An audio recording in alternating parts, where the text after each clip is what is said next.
আমার নবী কয় উম্মত এই মাহে রমজানে তোমার মা নাই বাবা নাই, তুমি বেশি বেশি করে নামাজ পড়ো, কুরআন তেলাওয়াত করো, কুরআন খতম করো। কি খতম?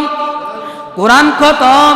এই কুরআন খতমটা করার কারণে ও জগতের মানুষ, কুরআন খতমের উসিলায় যখন তুমি কুরআন খতম কইরা দোয়া করবা, দোয়াবের রসানি যখন তাদের কবরের মধ্যে পৌঁছাইবা, আমার আল্লাহ এই কুরআন খতমের উসিলায় তাদের জিন্দেগীর গুনাহগুলি মাফ করে দিয়ে কবরটারে জান্নাতের বাগান বানাই দেবে। শুধু তাদেরই নয়, তুমি যে পড়ছো বান্দা, তোমার উপকার আছে নাকি নাই? এ বান্দা, কাল কঠিন হাসরের ময়দানে যখন তোমাকে উত্তোলন করা হবে, কবরের মধ্যে যখন রাখা হবে, তোমার কাছে যখন ফেরেশতারা চলে আসবে, কবরের সওয়াল জবাব হবে, এই কুরআন গিয়া তোমার জন্য সুপারিশ করবে। ও রব্বুল আলামিন, দুনিয়ার জমিনে তোমার এই বান্দা আমি কুরআনকে বড় মহব্বত করেছে, আমি কুরআনকে তেলাওয়াত করেছে, আমি কুরআনকে বুকে নিয়া চোখে লাগাইয়া চুমা দিছি, আমি কুরআনকে তেলাওয়াত করেছে। রব্বুল আলামিন, আজকে আমি কুরআন তার পক্ষ হয়ে তোমার কাছে সুপারিশ করি, তোমার কাছে সুপারিশ করি, তোমার বান্দার কবরটারে জান্নাতের বাগান বানাই দাও, কবরটারে জান্নাতের বাগান বানাই দাও। এমনি ভাবে যাদের আব্বা আম্মা দুনিয়ার জমিনে নাই, আমার আল্লাহ তাআলা কুরআনের খতমের মাধ্যমে তাদের কবরটারে জান্নাতের বাগান বানাই দিবে। আর কারে ডাকিব মাগো মা বলিয়া, মাই যে আমা চলে গেল জনমের লাগিয়া, আল্লাহ কারে ডাকি, ও আল্লাহ কারে ডাকিব মাগো মা, আমাই যে আমায় গেল জনমের লাগিয়া, আল্লাহ কারে ডাকি। অনেকে বলবেন হুজুর, গত বছর এমন কিছু মানুষ ছিল, এমন কিছু মুসলমান ছিল যারা 5 ওয়াক্ত নামাজ মসজিদে পড়তো, আছে নাকি নাই?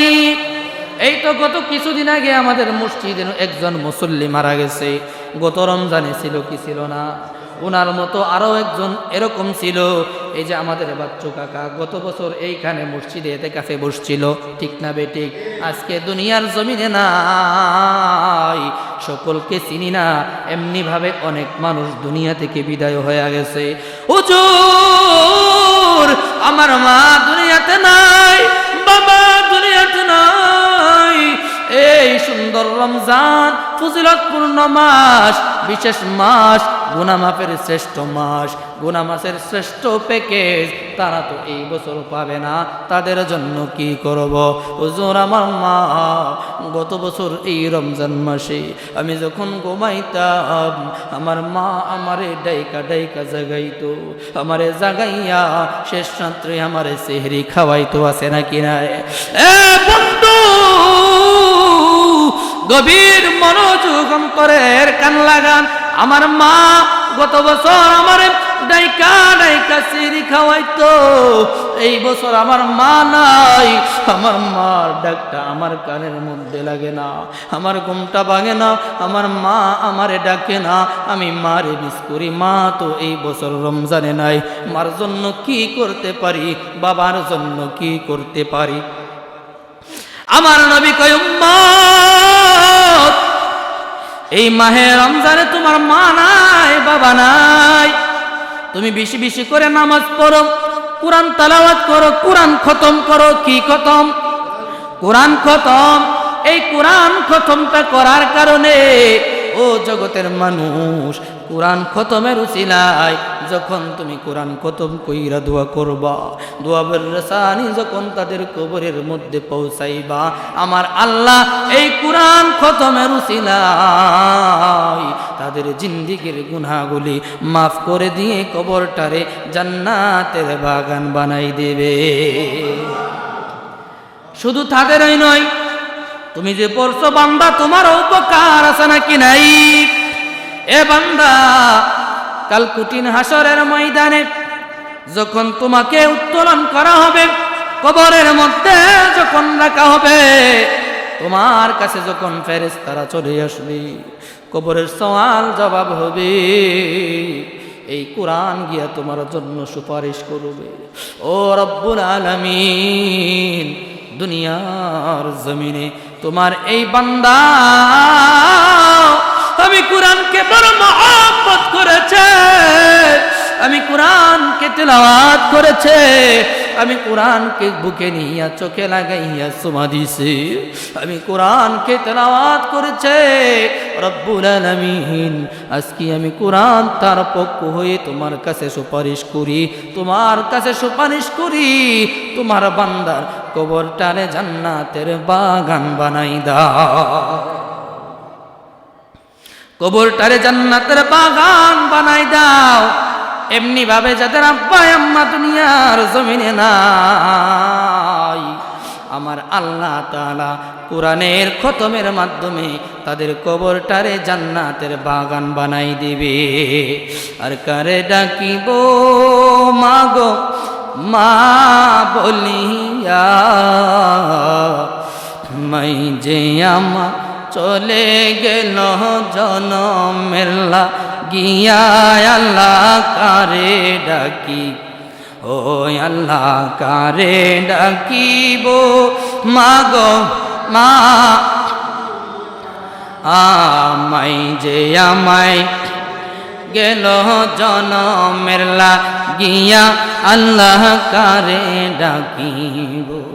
এ জগতের মানুষ, আব্বা আম্মার জন্য যদি সত্যি কিছু করতে চাও, ওই আব্বা আম্মার জন্য কোরআন খতম করো, কোরআনের সওয়াবের রেসানি তাদের কবরের মধ্যে পৌঁছায় দাও। এখন বলতে পারেন হুজুর, আমি তো কোরআন পড়তে পারি না, ওই ছোটবেলায় শিখছিলাম, এখন ভুইলা গেছি, আছে নাকি নাই? হুজুর, আমি কোরআন পড়তে পারি না, খতম দিতে পারি না। ও বন্ধু, আপনার জন্য সাজেশন হলো, আপনি কোনো আলেম দ্বারা, হাফেজ দ্বারা কোরআন খতম করান, ওই কোরআন খতমটা আপনার আব্বা আম্মার জন্য সওয়াবের রেসানি পৌঁছাই দে। বাবারে, যে আব্বা আম্মা আপনারে আমারে, যে আব্বার কারণে যে বাবার সম্পদ দিয়া সম্পদওয়ালা হয়েছি, ঠিক কিনা? যে বাবার বাড়ি দিয়া বাড়িওয়ালা হয়েছি, যে বাবার টাকা দিয়া টাকাওয়ালা হয়েছি, যে বাবার গাড়ি দিয়া গাড়িওয়ালা হয়েছি, যে বাবার ইজ্জত সম্মান দিয়া সম্মানওয়ালা হয়েছি, ওই বাবা আজকে দুনিয়াতে নাই, এই মা আজকে দুনিয়াতে নাই। তাদের জন্য এই পবিত্র মাহে রমজানে বাবা আমরা কেমন অবাগা, কিছু খরচ করতে পারি না। এই রমজানে আপনি খরচ করেন, বেশি বেশি করে খরচ করেন, মা বাবার জন্য সওয়াবের রেসানি করেন, খাবারের ব্যবস্থা করেন, ইফতার করান, মা বাবার জন্য, মা বাবার কবরের আযাব লাঘব হওয়ার জন্য আপনি কোরআন খতম করান, আপনি নামাজ পড়েন, তাদের জন্য দোয়া করেন, কিছু খরচ করেন। এই খরচটা রমজান মাস, আল্লাহ বলছে কি, আমি আল্লাহ রমজানের আমলগুলার নেক আমি আল্লাহ নিজের হাতে দেব। কন্যা সুবহানাল্লাহ। তো যদি এই কোরআন খতমে আল্লাহ রাজি হয়ে যায়, নামাজে আল্লাহ রাজি হয়ে যায়, তাহলে বাবারে এই কোরআন খতমের উসিলায় আপনার আমার আব্বা আম্মা যারা অন্ধকার কবরে চলে গেছে, তাদের কবরগুলা কিয়ামত পর্যন্ত জান্নাতের বাগান বানাই দিবেন কে? আমার আল্লাহ রাব্বুল আলামিন রমজান দিয়েছে আমাদেরকে নিজেদেরকে পরিপূর্ণ করার জন্য, নিজেদের মধ্যে যে খাদ আছে, ফাঁক আছে, ফকর আছে, এইগুলা ধ্বংস করে দেওয়ার জন্য। রমজান শুধু রমজান নয়, রমজান আসে একজন মুমিন মুত্তাকি বান্দার জন্য জীবনের গুনাহগুলো পুরাইয়া সাকার করে দেওয়ার জন্য, ঠিক না বেটি? কিভাবে? লোহা দেখবেন যখন পুরা দেয় তখন এটা আগের চাইতেও আরো স্বচ্ছ হয়, ঠিক কিনা? স্বর্ণ যখন পরা দেই তার যে খাদ আছে খাদগুলা আর থাকে না, তাকে পরিপূর্ণ হয়, সম্পূর্ণ হয়, খাদ মুক্ত হয়, ত্রুটি মুক্ত হয়। আমার আব্বুজিরা রে, এই রমজান মাসে যেমনি ভাবে রোজা রাখবা, এই প্রত্যেকটা রোজার মাধ্যমে তোমার আমার জীবনে যত পাপ রয়েছে সমস্ত গুনাহগুলি মাফ করে দিবেন কে? গুনাহগুলি মোচন করে দিবে।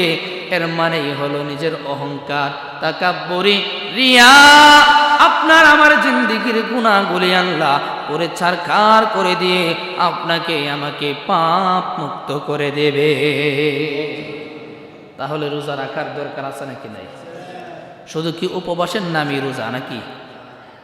এই শেষ রাত্রে সেহরি খাইলাম আর মাগরিবের সময় ইফতার করলাম, এরই নাম রোজা না।